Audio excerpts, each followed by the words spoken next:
pour goûter, manger le mets du ciel. La Bible déclare, c'est le ciel, la terre passeront, mais ta parole ne passera point. C'est elle qui a fait toutes choses.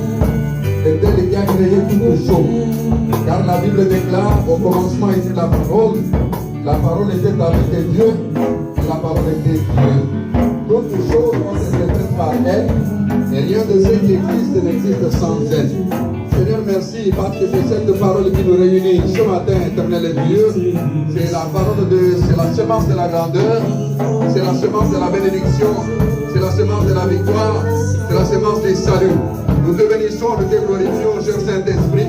Toi, l'enseignant par excellence, Seigneur, enseigne-nous à observer tes voies, enseigne-nous la droiture et la justice, afin de demeurer éternellement avec toi, Jésus. Nous bénissons ton nom, nous te glorifions parce que tu es Dieu.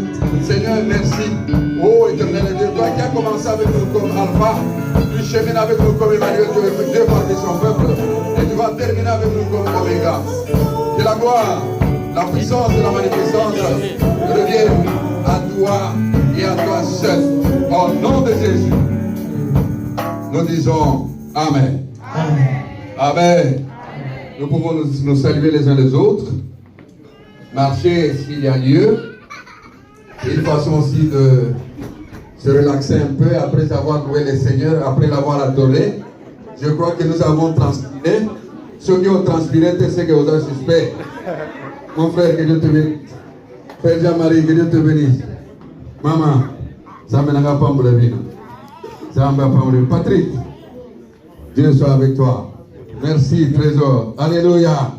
Amen. Donc, nous restons debout et nous lisons quelques portions des Écritures.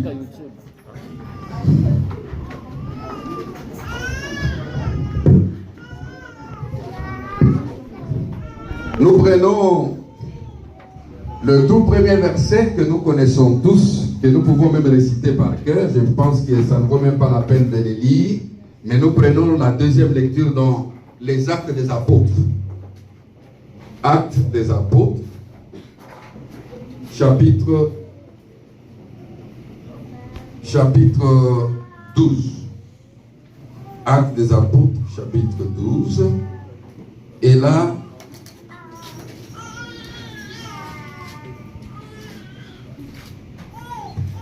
nous lisons le verset 4.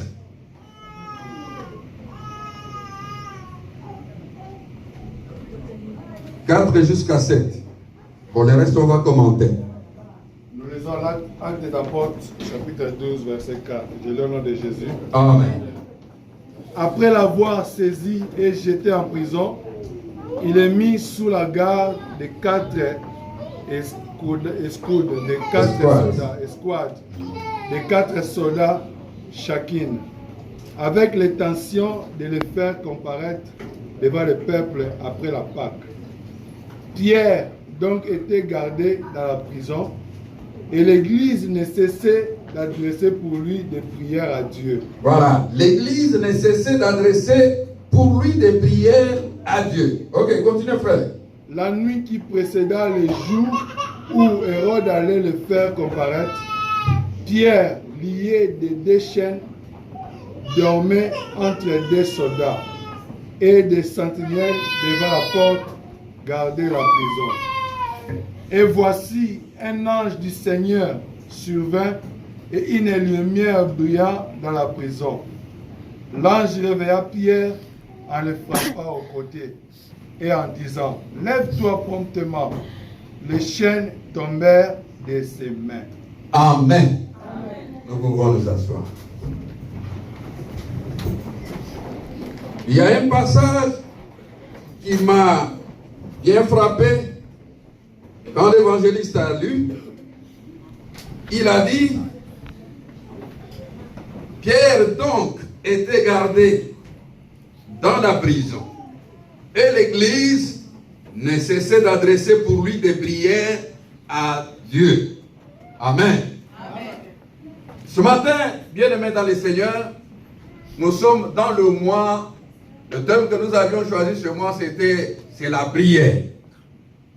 Et nous allons continuer avec ce thème Et Dieu me met à cœur de nous rappeler certains principes, de nous rappeler certaines choses, et que nous puissions continuer cette série de prières que nous sommes en train de faire. Et ce matin, nous allons parler de quelque chose sur la puissance de la prière. La puissance de la prière. Alléluia. Amen. Amen. Si les gens aujourd'hui négligent la prière, c'est tout simplement parce qu'ils ne comprennent pas l'importance de la prière.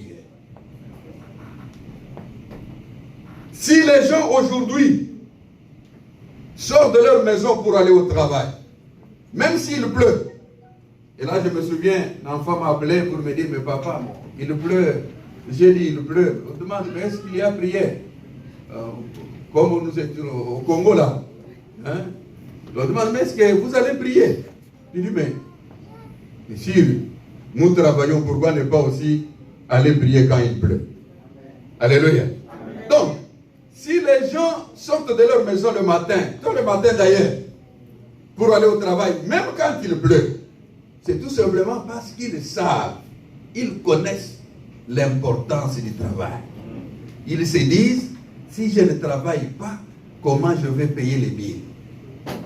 Si je ne travaille pas, comment je vais payer les loyers?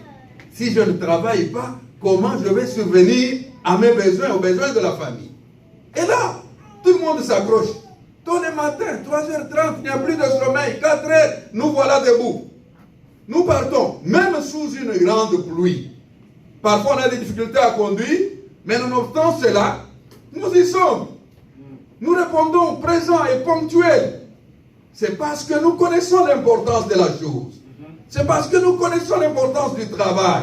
Et à combien plus forte raison ne pouvons-nous pas comprendre l'importance de la prière? Parce que la prière est la base de tout. Amen. Si aujourd'hui tu es en bonne santé pour t'élever et aller au travail, c'est tout simplement parce que Dieu t'a fait cette grâce-là. Si aujourd'hui tu es en bonne santé, tu as l'être et le mouvement, tu as la mobilité, parce qu'il y en a qui ne savent pas marcher, il y en a qui ne peuvent pas descendre de leur lit. Mais toi, Dieu t'a donné, t'a fait cette grâce. Alléluia. Amen. Est-ce que tu es meilleur que tous les autres? Non. Peut-être tu venais de pécher, mais Dieu n'a pas regardé à tout cela. Mais il te fait grâce, il te maintient en vie. Si nous pouvons reconnaître qu'il y a un être suprême qui est au-dessus de toutes choses, qui est la raison même de notre être, il faut savoir comment ce Dieu-là a organisé les choses. Amen. Alléluia. Amen. Donc c'est ainsi que nous, moi et vous, nous pouvons tout le temps être en contact avec cet être-là suprême, qui est notre Père, pour lui parler, pour dialoguer avec lui, pour lui présenter nos besoins. Et c'est ça la prière. Alléluia. Amen. Alléluia. Amen. Ce matin, bien-aimés, et nous pouvons nous poser la question de savoir, mais quand nous prions, nous nous attendons à quoi? Alléluia. Amen. Quand nous prions, nous nous attendons à quoi? Et la Bible donne des réponses à cette question. Bien-aimés, ou en d'autres termes, quand l'Église prie, qu'est-ce qui se passe? Moi, j'avais annoncé ça quand j'ai prêché l'autre fois. Je voudrais dire à quelqu'un ce matin, et que lorsque nous prions, nous nous attendons réellement à ce que Dieu agisse en nous. Alléluia. La première chose, quand nous nous mettons en prière, nous nous attendons à ce que Dieu agisse en nous. Ça c'est un. De deux, quand nous prions, quand l'Église prie, nous nous attendons à ce que Dieu agisse dans les autres. Est-ce que vous me saisissez? Je vais parler lentement parce que c'est comme une sorte de petit enseignement et après nous entrons dans la prière. Nous continuons notre élan de prière. Donc je disais que premièrement, Dieu, quand nous sommes en prière, nous nous attendons à ce que Dieu agisse en nous. Deuxièmement, quand nous prions, nous nous attendons à ce que Dieu agisse dans les autres. Et enfin, je n'ai sélectionné que 3 aspects. Et quand nous prions, nous nous attendons à ce que Dieu agisse dans les circonstances. Quelqu'un a bien compris ça? Dieu agit en nous, Dieu agit dans les autres, Dieu agit dans les circonstances. Et on peut se poser la question de savoir, mais comment Dieu va-t-il agir en nous? Comment Dieu va-t-il agir dans les autres? Et comment enfin Dieu va-t-il agir dans les circonstances? Amen. 1 Thessaloniciens chapitre 5 verset 17 dit, prière sans cesse. Tout le monde connaît ça. Et sur la Bible, de beaucoup de gens, ils ont achiré là-bas, et vous trouvez même tout au bord là, 1 Thessaloniciens 5, 17. Mais en réalité, est-ce qu'on est pratiquant de ce verset-là? Dieu m'a mis à cœur que nous puissions nous rappeler ces choses pour qu'effectivement nous maintenions ou que nous revenions sur la vie de prière. Amen, Église. Lorsque nous prions, Dieu agit en nous. Comment cela? Philippiens chapitre 4, verset 6. Philippiens chapitre 4, verset 6. La Bible dit, l'évangéliste Éric a cité ce verset quand il nous conduisait en prière. La Bible dit ceci. Ne vous inquiétez de rien, mais en toutes choses, faites connaître vos besoins à Dieu par de prières et de supplications avec des actions de grâce. Alléluia. Alléluia, Église. Amen. Cela veut dire quoi? Nous prions, nous présentons des besoins à Dieu. Et Dieu n'a jamais été insensible. Dieu n'est jamais indifférent. Dieu nous entend, il nous écoute. Non seulement il nous écoute, mais c'est un Dieu aussi qui exauce. Amen. Voilà pourquoi nous tous ensemble, nous devons mener cette vie de prière afin de pouvoir présenter nos besoins à Dieu et que c'est Dieu à qui nous présentons des besoins puisse en retour donner des solutions à ce dont nous avons besoin. Amen. Quand nous prions, Dieu va nous montrer les besoins réels des gens. Alléluia. Amen. Vous savez, il y a parfois des choses. Nous ne savons pas comment trouver des solutions à ces problèmes-là. Mais par la prière, peut Dieu donner des orientations. Il va agir en nous, il va nous communiquer sa sagesse, il va nous communiquer son intelligence, il va nous communiquer la connaissance des choses et il va nous révéler des choses. En d'autres termes, Dieu va déverser sur nous sa grâce avec des dons, des prophéties, des paroles de connaissance, des paroles de sagesse et nous pouvons facilement nous sortir de l'impasse qui se trouve devant nous. Alléluia. Amen. Ne nous inquiétons de rien, mais en toutes choses, faisons connaître à Dieu nos besoins par des prières, de supplications et des actions de grâce. Alléluia. Bien-aimés dans le Seigneur, vous savez, quand Dieu agit à nous et il nous communique ses dons, et ces dons sont en travail, et cela nous rend efficaces dans l'œuvre de Dieu. Aujourd'hui, il y a de la pénurie dans l'église. Pourquoi? Parce que les dons sont là, mais les gens ne mettent pas ces dons en pratique. Les gens ne pratiquent pas ces dons-là. Ces dons-là ne sont pas en service.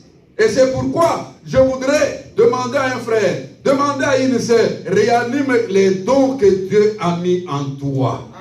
Il faut réanimer ces dons-là. Il y a des prophètes ici au milieu de nous. Amen. Il y a des gens qui ont des dons de guérison. Amen. Il y a des gens qui ont des dons de foi. Amen. Des dons de miracles. Amen. Vous êtes là.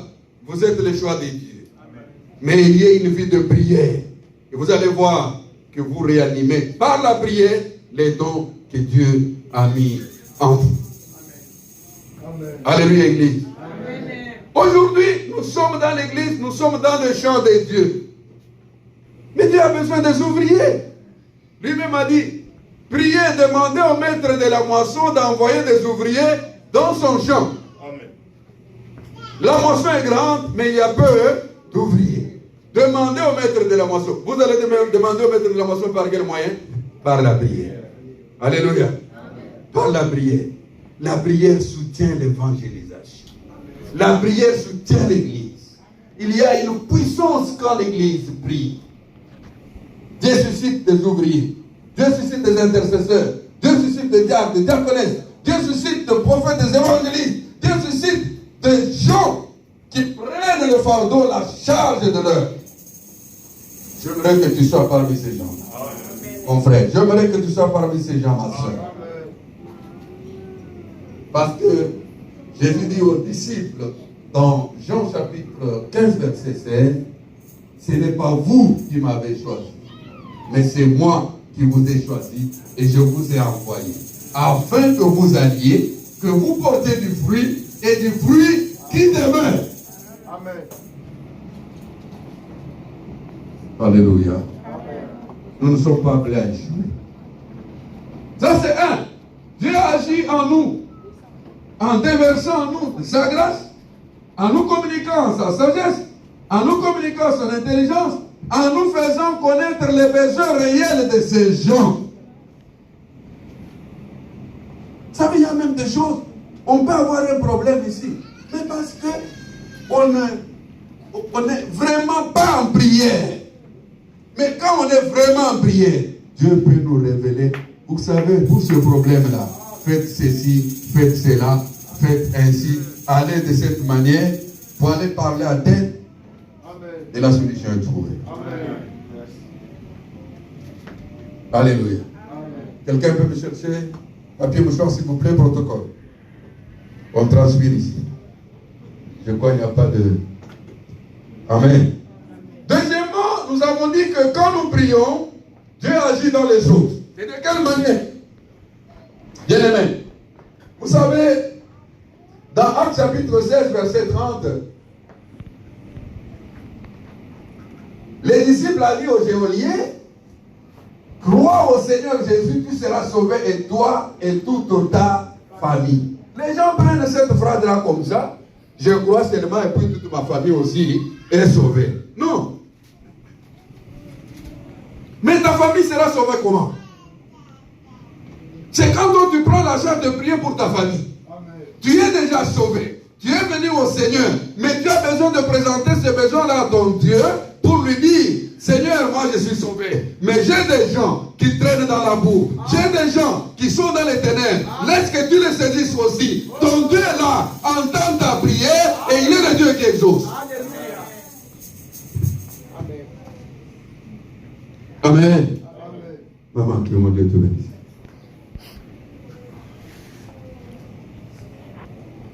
Quand nous prions, Dieu agit dans les autres. Combien nous avons des familles au Congo, en Afrique, des familles qui sont là, des gens qui ne connaissent pas Dieu.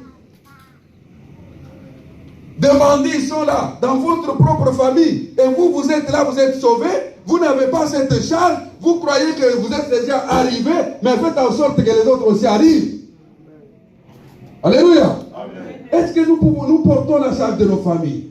Est-ce que nous portons la charge de nos siens? Ou bien nous attendons seulement qu'ils appellent, ils disent, mais, grand, aux appétits, mais on va dire, ben, le vieux. Continue d'attaquer. Mais nous oublions l'aspect spirituel. Toutes ces choses passeront. Maman, les choses ont chanté ici, nous avons tous chanté.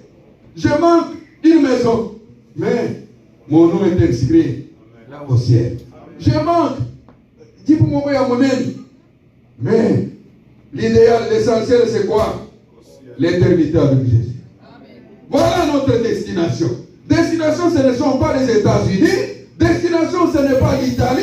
Destination, ce n'est pas le Canada. Mais notre destination, c'est l'éternité avec Jésus. Alléluia. Nous sommes des passagers sur cette terre.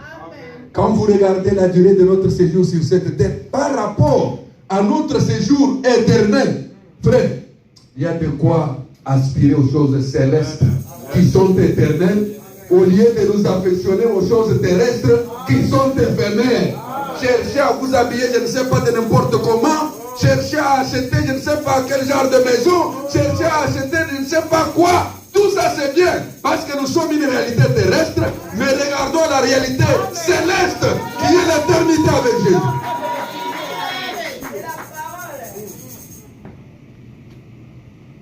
Alléluia.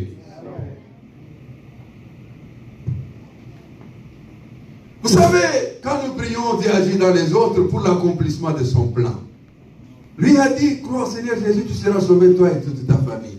Parce que Dieu a besoin d'accomplir son plan, non seulement pour toi, mais il a besoin d'accomplir aussi son plan pour ta famille aussi. Et toi, quand tu pries, tu participes à l'accomplissement du plan du salut de Dieu envers ta famille. Est-ce que tu le fais pour ta famille? Est-ce que tu le fais pour les amis d'enfance? Ou bien tu te plais tout simplement quand l'ami d'enfance t'appelle. Oh, vous êtes de même âge, mais lui commence à vous appeler. Oh, vieux, pensez quand même à moi. Nous portons la charge de l'œuvre. L'amour du prochain. Aimer à ce que le prochain arrive aussi au salut. Chercher à ce que le prochain, cet ami d'enfance, ce membre de famille, mon père, ma mère, un grand frère, une grande soeur, un petit frère, une petite soeur, qui ne connaît pas encore Dieu, qui n'a pas encore reçu Christ dans sa vie, par ta prière ici à Iowa City, cette prière, Dieu peut l'exaucer et sauver une âme au pays. Très souvent, nous présentons seulement nos propres besoins. Est-ce que vous priez quand même pour le salut des âmes? Vous savez la grande commission que Jésus nous a laissée, c'est laquelle? Dans Matthieu chapitre 28, verset 28, il dit, allez et faites de toutes les nations les disciples. Pas faire les disciples de l'église. Amen. Pas faire les disciples de tel ou tel, mais les disciples de Jésus. Amen.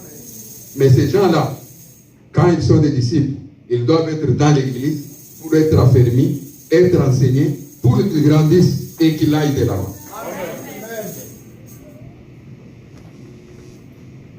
Je vais couper court parce que nous disons que nous devons continuer à prier. Troisièmement, quand nous prions, Dieu agit dans les circonstances. Alléluia. Vous savez, nous revenons à notre texte de départ de Actes chapitre 12. Il s'agit de l'arrestation de Pierre et Jean. Actes chapitre 16, 12 plutôt. Et nous pourrons aussi prendre Actes chapitre 16. Nous allons prendre deux cas. Dans Actes chapitre 12, la Bible dit ceci. Vous savez, on venait de tuer l'apôtre Jacques par le roi Hérode. On a tué l'apôtre Jacques par le roi Hérode, qui était l'un des responsables. Ils étaient avec Pierre. Jacques est tué. Et la Bible dit, voyant que cela était agréable aux Juifs, quand on a tué Jacques par Hérode, il fut encore arrêté Pierre. C'était pendant les jours des pains sans levain. Après l'avoir saisi et jeté en prison, il le mit sous la garde de 4 escouades, de 4 soldats, chacune, avec l'intention de le faire comparaître devant le peuple après la Pâque. Au verset 5, Pierre donc était gardé dans la prison, et l'Église ne cessait d'adresser pour lui des prières à Dieu. Alléluia. Amen. On tue Jacques, on arrête Pierre. Parce que Hérode a trouvé que ça faisait du plaisir aux Juifs. Il dit, je continue un peu avec les autres. Il arrête aussi Pierre. On le met dans une prison, et la Bible décrit comment Pierre avait été gardé. Une escouade de 4 gardes. Ça veut dire quoi? 4 barrières. Mais chaque barrière était constituée de 4 soldats. Mais ce qui m'intéresse le plus, pendant que Pierre est en prison, l'église faisait quoi? L'église ne cessait d'adresser pour lui des prières à Dieu. Est-ce que nous prions pour ceux qui sont dans les chaînes? Est-ce que nous prions pour ceux qui sont tourmentés? Parce que la prière que l'église peut adresser en ces lieux peut changer les circonstances de la vie. Amen. Peut changer les circonstances des temps. La prière que toi tu peux adresser à Dieu peut même provoquer la pluie là où il n'y en a pas. Bien aimé, Élie a fait la prière à Dieu. Il a dit qu'il ne pleuve pas et il n'a pas plu.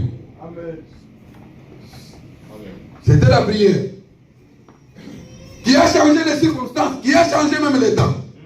Et 3 ans et 6 mois après, il a encore prié pour dire qu'il pleuve maintenant. Amen. Et Dieu a donné la pluie. Alléluia. Je vais choquer quelqu'un pour dire ceci. Vous savez que la prière que toi tu peux faire là, même la décision de Dieu, ta prière est capable de faire changer la décision de Dieu. Amen. Amen. Vous croyez à ça? Amen. C'est toujours la Bible qui nous le dit. C'est Dieu qui a les derniers mots. Quand lui il arrête, personne ne peut. Quand lui ferme, personne ne peut ouvrir. Quand lui ouvre, personne ne peut. Mais moi je te dis que si tu pries, tu peux même ouvrir ce que Dieu a fermé. Amen. Dieu lui-même va ouvrir ce qu'il a fermé. Amen. Je vous donne preuve. Vous prenez les cas d'Ézéchias. Amen. Ézéchias, Dieu envoie le prophète Nathan. Va dire à l'homme de Dieu, va dire à mon serviteur qu'il dise à sa maison que bientôt il va mourir. C'est Dieu qui a décidé, non? Amen. C'est Dieu qui a décidé, non? Amen. Le prophète est allé dire ça à Ézéchias. Quand Ézéchias a reçu cette prophétie-là, quand Ézéchias a reçu cette annonce-là de la part de Dieu, il s'est mis à genoux contre lui. Il a adressé une prière à Dieu en disant, Seigneur, souviens-toi de moi. Amen. Souviens-toi que je marchais devant toi avec droiture et intégrité de cœur. Amen. Et que je t'ai servi. Ézéchias n'avait pas parlé en langue. Alléluia. Amen. Vous savez, prier, c'est aussi rappeler à Dieu ce que lui-même a dit. Amen. Est-ce que quelqu'un a compris? C'est-à-dire, pour bien prier, prenez seulement les paroles que Dieu lui-même a dites là. Vous les lui rappelez. C'est ça la prière. Et une bonne prière. C'est rappeler à Dieu ce que lui a dit à propos de ceci ou de cela. Si c'est à propos de la maternité, tu le rappelles seulement à Dieu, tu as dit dans ta parole, vous me servirez et je bénirai vos os et votre pain, j'éloignerai la maladie du milieu de toi. Dans ton pays, il n'y aura ni femme qui avorte, ni femme stérile. Et l'enfant, c'est un don de Dieu. Quand tu prononces ces paroles-là,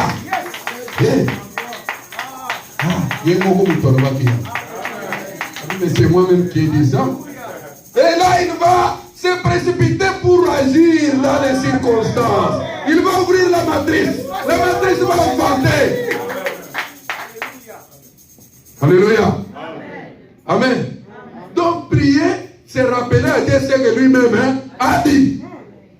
Voyez, les circonstances, c'est vos zambé à l'obini. Circonstances, c'est vos zambé à l'obini. Circonstances, c'est vos zambé à l'obini. Ceux qui sont malades, il a appelé Jéhovah Rapha, l'Éternel qui nous guérit de nos maux. La Bible dit, nous avons, à part les meurtrissures de Jésus, nous avons été guéris. Seigneur, ce n'est pas moi qui l'ai dit, c'est ta parole qui l'a dit. Accomplis cette parole dans ma vie.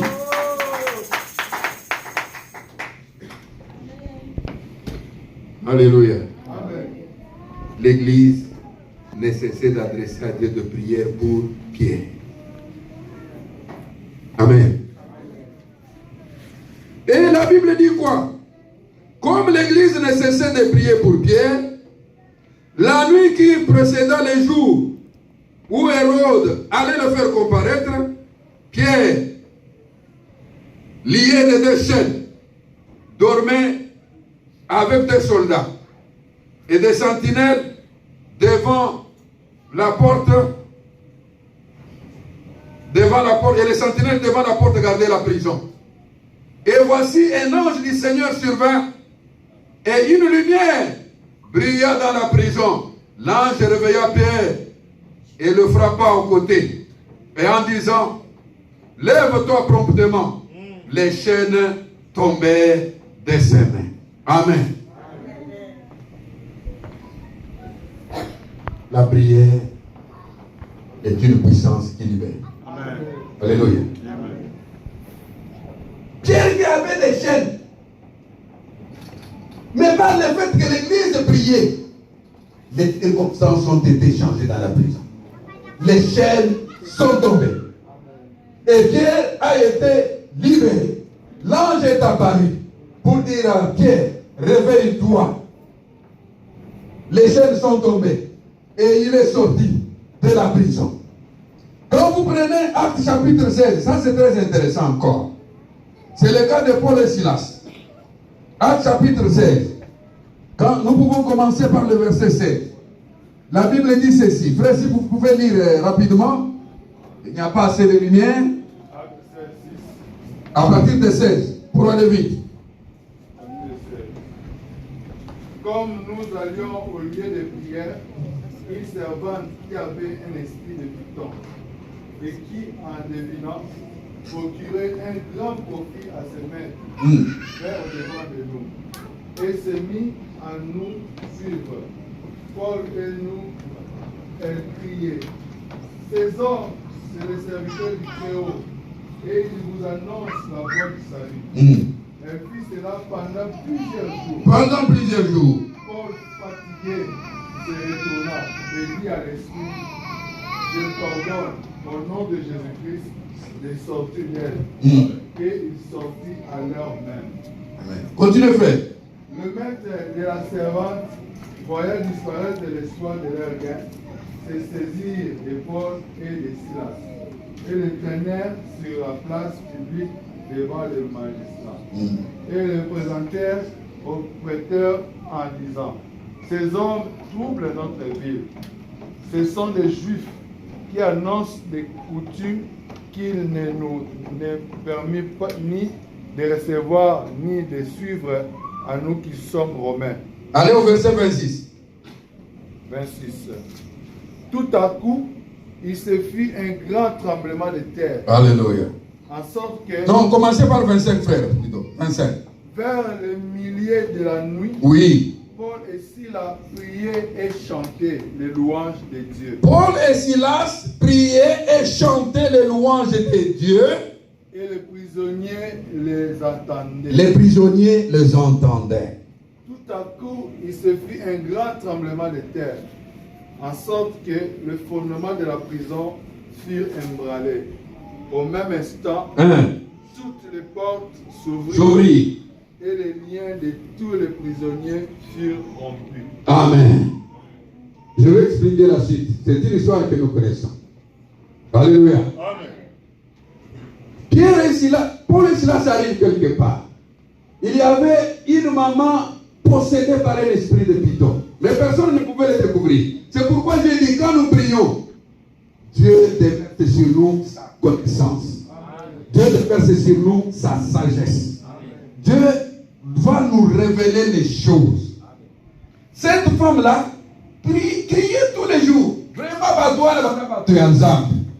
Zokande moi soana ataraki soki mama bigudi sokini azako sala na batunaye et ça procurait un grand gain, un grand profit à ses maîtres.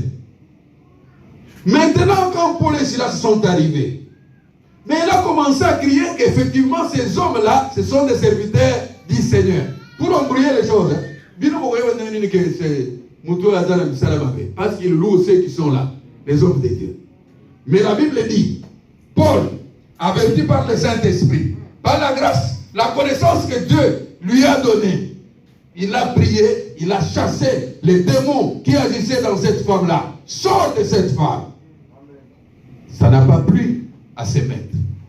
Ils ont cherché à arrêter, à faire arrêter Paul et Silas. Parce qu'ils ont compris que ceux qui, maman,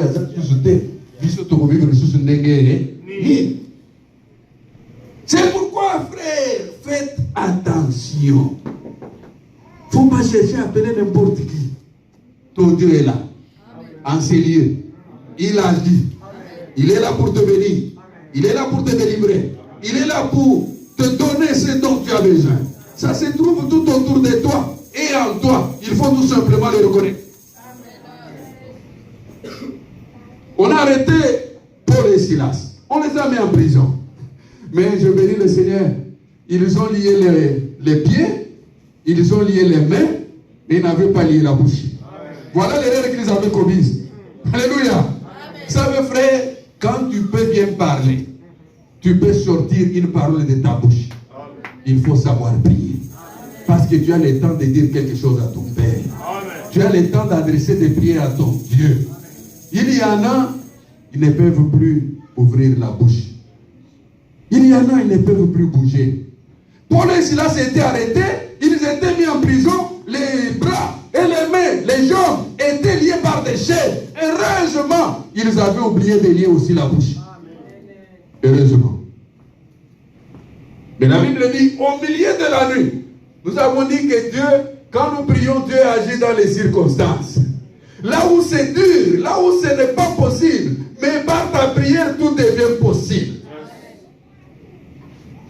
Paul et Silas étaient en train de prier et chanter les louanges de Dieu. Tout à coup, il y a un grand tremblement de terre. La Bible dit que les lieux où ils se trouvaient trembla. Les chaînes se sont cassées d'elles-mêmes. Papa, maman, les bons délits, et les kina, si ou ya métal ou ya mino makas wana. Pour les gars qui ont utilisé ce que sont les doigts. Alléluia. Amen. Amen. Qu'est-ce qui est venu casser les chaînes? La prière. Le monde de Nayo est zambeli makasia. Le monde de Nayo est sa flèche mon communel. Le monde de Nayo est sa bombe makas, mon frère et ma soeur. Nous devons savoir prier. Nous devons prendre du temps pour la prière. Nous devons aimer la prière. La prière doit être comme une respiration journalière.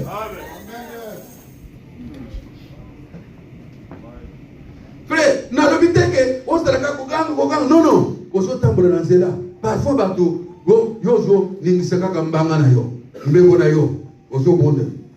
Parfois, peut-être commission qui n'est oui, comme fouille en zam. Au fin d'une break, on a prière. Même Batubayo qui n'a pas monté, on a posé que Batubayo, on a posé que Zamanayo, Ayok. Alléluia. La prière change même les circonstances de la vie. Les chaînes sont tombées. Et je veux, vous savez l'histoire ici, c'est une histoire merveilleuse. Quand les chaînes sont tombées, Paul et Silas étaient mis dans la prison intérieure. Donc, ça, la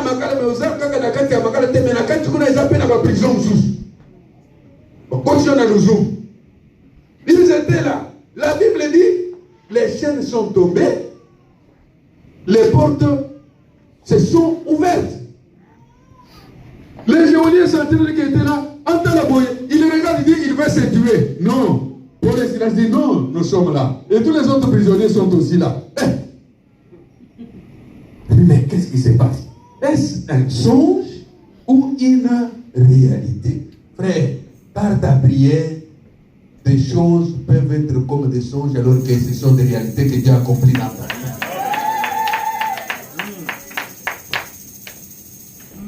Alléluia. Amen. Vous savez que ce soit le cas de Paul, que ce soit le cas de Pierre, les geôliers, c'est-à-dire, regarde qui était là, puis il a commencé à suivre. D'abord pour Paul et Silas, quand les geôliers s'est réveillé, sentinelle, il voulait se battre parce qu'il a compris que si les prisonniers sont partis, moi j'aurai des problèmes. Autant que je me tue moi-même, comme ça, le reste là, je ne connaîtrai absolument rien. Alors il dit, non, nous voici, tous les prisonniers sont là. Nous voici, nous sommes là. Il dit, mais les portes, comment? Les portes sont-elles ouvertes? Comment c'est la chose? Dieu est capable de changer les circonstances. Amen. La Bible dit ceci. Il a conduit les hommes de Dieu jusqu'à chez lui à la maison. On a préparé cette nuit-là. Il est donné un logement. Ils sont restés jusqu'au matin. Et voilà comment Dieu change les circonstances sans avoir parlé aux responsables des prisons ou quoi. On envoie quelqu'un le matin pour dire aux geôliers qu'ils disent à Paul et Silas qu'ils sont libérés. Amen. Alléluia. Amen. Quand nous prions, Dieu agit dans les circonstances. Amen. Pour terminer, parce que nous devons prier un peu, je vais demander au berger de venir pour nous conduire dans la prière. Un témoignage en Côte d'Ivoire. Un frère a suivi le message, il a prié. Et quand il est rentré à la maison, il a lu un passage des évangiles qui dit: si votre foi, si vous avez de la foi, ne fût-ce que comme un grain de sénévé, vous diriez à cette montagne: ôte-toi de là et jette-toi dans la mer. Et la montagne ferait quoi? La montagne obéirait. Alléluia. Amen. Prions aussi avec foi. Alléluia. Amen. Nous avons dit que la prière, nous présentons les besoins à Dieu. Mais la foi, je définis la foi comme cette main tendue et ouverte pour récupérer ce que nous avons demandé à Dieu et nous ramener cela. Est-ce que quelqu'un a compris? Amen.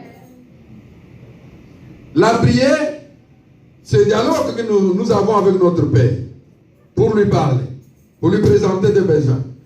Mais la foi, c'est cette main que nous avons tendue et que nous avons ouverte pour recevoir auprès de Dieu ce que nous lui avons demandé. Est-ce que ta main là est-elle tendue? Ta main là est-elle ouverte pour recevoir ce que Dieu a demandé à ton Dieu? C'est ça la définition de la foi. D'une manière spirituelle, c'est comme ça que je l'ai définie. Alléluia. Alors cet homme, il a lu dans l'évangile: si tu avais la foi, ne fût-ce que comme un grain de sénévé, tu dirais à cette montagne: ôte-toi de là et jette-toi dans la mer, et la montagne obéirait. Ils avaient un problème dans leur quartier.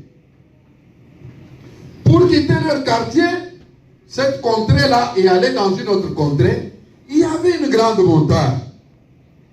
Alors que c'était tout proche. Mais à cause de la montagne, il fallait contourner, faire beaucoup de temps pour arriver de l'autre côté. Il s'est saisi de cette parole.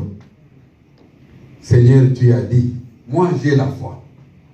Tu as dit que tu vas, je peux dire à cette montagne de quitter. Ce n'était pas facile, hein? Alléluia. Amen. Une montagne visible qui est là. Mais il fallait qu'il y ait une route qui devait les relier avec l'autre village ou bien l'autre ville là-bas. C'était un problème. Mais nous avons dit que quand nous prions, Dieu agit dans les circonstances, frère. Et ça, c'est une réalité. Le frère a commencé, il est entré en jeûne et prière. Il a commencé à prier pour ce problème-là. Nous voulons être reliés avec l'autre partie. Non pas passer par tous ces détours. Mais Seigneur, toi tu as dit qu'ici nous avons la foi. Nous pouvons dire à la montagne de quitter, de se jeter dans le fleuve. Je voudrais que cette montagne se jette dans la mer et qu'il y ait un passage ici qui nous relie directement avec l'autre contrée. Chaque jour, il faisait cette prière. 20 jours après, au 21e jour, il entend le gouvernement a décidé de tracer une route directe qui devait relier les deux contrées. Alléluia. Et un jour après, les gens du quartier voient seulement beaucoup de tracteurs qu'on amène là-bas. On a commencé à ronger la montagne. On a commencé à frayer le chemin. On a commencé à frayer le chemin petit à petit. Et quelques jours après, là où il y avait une grande montagne, c'était plutôt un boulevard qu'on a bâti là-bas. Le frère donnait ce témoignage, dit, toute parole des Écritures est inspirée par Dieu. Amen. Dieu n'a rien mis au hasard. Que tout ce qu'il a mis, il les justifie. Et il est derrière sa parole pour l'accomplir au milieu de ceux qui l'invoquent. J'ai prié, c'était comme une aventure. J'ai pensé moi-même, j'ai dit, mais j'étais plein de foi en disant que puisque Dieu a écrit ces choses, parce que ces choses se retrouvent dans les Saintes Écritures, Dieu qui nous a donné, ce n'est pas au hasard. Je vais tenter cette expérience avec mon Dieu pour voir si réellement Dieu est fidèle, Dieu est derrière sa parole pour l'accomplir. Et ces jours-là, quand le gouvernement a annoncé qu'il allait frayer le chemin à cet endroit-là, il s'est dit, Dieu est vivant, Dieu est puissant, Dieu est merveilleux, et que par la prière, Dieu est capable de changer les circonstances, Dieu est capable de changer ce qui est 9 devient 6, et 6 peut devenir 9 à cause de la prière que toi et moi, nous pouvons adresser à notre Père. Que Dieu vous bénisse. Amen. J'aimerais que nous gardions d'abord silence pour penser à ce que le Seigneur nous a dit ce matin, intérieurement. Intérieurement.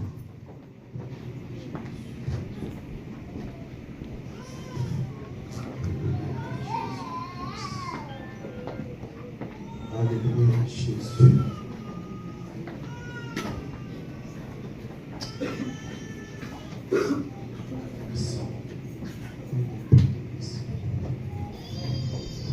Je vais exprimer mon désir, celui de t'adorer, mon roi.